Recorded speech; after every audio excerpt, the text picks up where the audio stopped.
Tonight, somewhere in the world, a woman is lying awake the night before she gives birth. She is staring at the ceiling. She is running through every possible thing that could go wrong. She is doing something her ancestors have done for 200,000 years, and she has no idea how deep that ritual goes.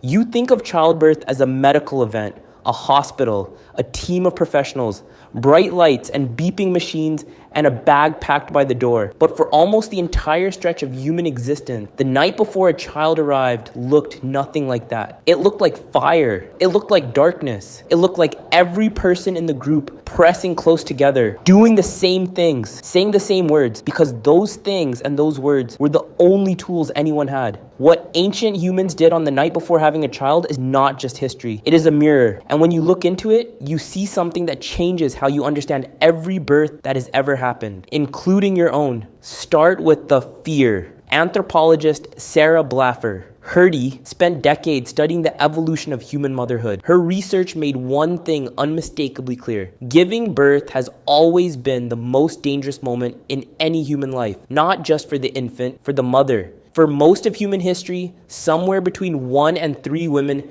died for every 100 births. Every woman who went into labor knew, on some level, that she might not come out the other side. That knowledge did not arrive with the modern era. It was woven into the fabric of what it meant to be human. So what did a woman do with that knowledge? The night before it all began, she did not face it alone. That is the first thing to understand. Hrdy's foundational argument is that humans are cooperative breeders. Unlike most other great apes, where the mother alone carries and raises the infant, human mothers have always relied on a network. She called this network alloparents, other adults who invest in a child that is not biologically their own. Grandmothers, older sisters, trusted women from the group. On the night before birth, that network gathered. Not symbolically, physically. They moved into proximity. They stayed close because proximity was protection, and protection was the only thing that mattered. Picture what that looked like. A fire, low and warm.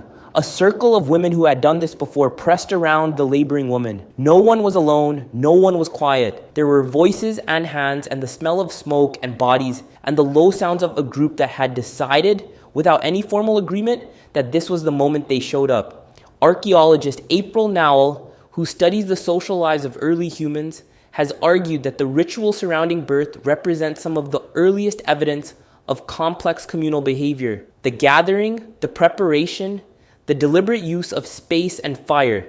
These were not accidents. They were technologies. The oldest technologies humans ever built were not made of stone. They were made of people, and they built something specific on the night before a birth. They built calm. Here is something your nervous system does that you have probably never connected to that ancient fire circle. When you are in the presence of calm, regulated people, your own nervous system begins to sync with theirs. This is not metaphor. This is neurophysiology. The vagus nerve, which runs from your brainstem through your heart and your gut, is exquisitely sensitive to the social environment around you. When the people near you are breathing slowly, speaking softly, moving with purpose and without panic, your body reads those signals and begins to regulate itself downward. Your heart rate drops, your stress hormones ease. Neuroscientist Stephen Porges, who developed polyvagal theory, documented this mechanism in detail. He called it co-regulation. The idea is simple and ancient. You cannot fully calm yourself alone. You need another nervous system to borrow from. The women in that birth circle were not just providing emotional comfort. They were providing a biological service. Their presence was medicine, but there was something else happening in that circle, something that modern obstetric wards have almost entirely stripped away. On that ancient night, as the fire burned lower and the voices quieted and the moment drew close, something moved through the circle that has no clinical name. Call it reverence. The group turned its full awareness toward this one woman and this one moment, because something in every human nervous system knows that the arrival of a new person is the most significant thing a group can witness.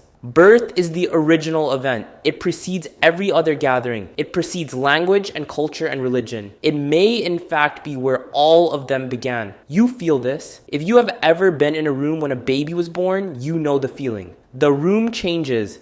A silence falls that is full instead of empty. Everyone present feels for a moment that they are part of something they did not make and cannot fully understand. That feeling is ancient. It is the recognition, written into your nervous system by 200,000 years of exactly this moment that a new human being has just crossed